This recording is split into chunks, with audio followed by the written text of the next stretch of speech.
Okay, back on this Friday, as Meta CEO Mark Zuckerberg apologizing the other day to parents in the audience of a U.S. Senate hearing on child exploitation and online safety.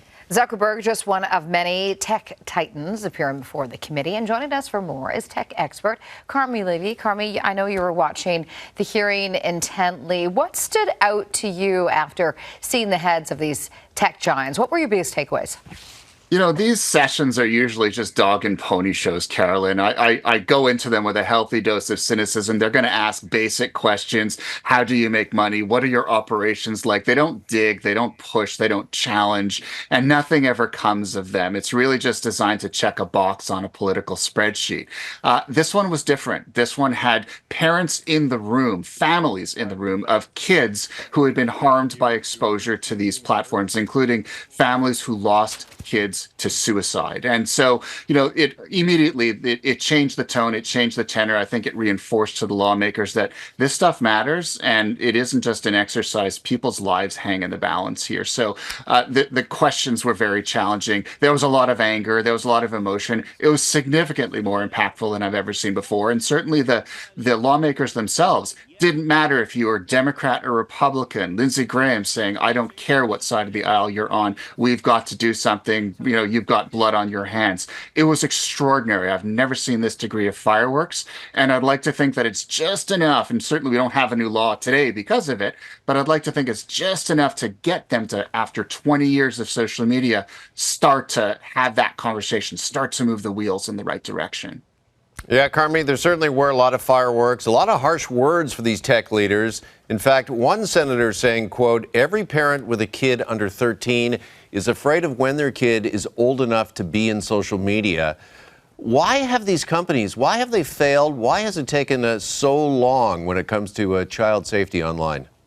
Because the rules have not been in place to force them to behave otherwise. There aren't laws that punish them for breaking the law because there is no law in the first place. And so they can essentially do whatever it is that they do, knowing full well they will get away with it. And all that matters to a company like Meta or Discord or TikTok or X is profitability. Get more users, get them to spend more time on the platform, serve up more ads against them, collect the money. And if you have to break some moral and ethical lines along the way, then too bad. And so I think that's the problem, is that there is no framework. And until there are laws in place that punish the Metas of the world with huge fines, not just dollar figures, but percentages of their global revenues, like they do in Europe, nothing is going to change. And so I think once that framework is in place, we will see these behaviors change. But until then, it's the profit motive that rules. Now, we have Snapchat, which has broken rank and is back in a U.S. bill creating legal liability for apps that recommend harmful content to minors. Is this proof that both big tech and lawmakers are finally starting to move in the right direction?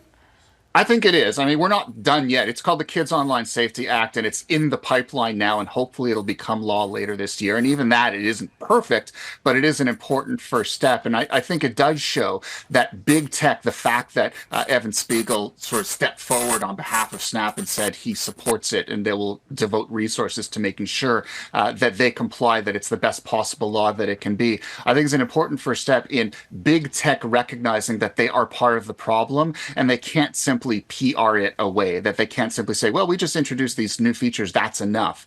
Something's got to give. And so it's the first of many. I would expect other companies to follow suit, though.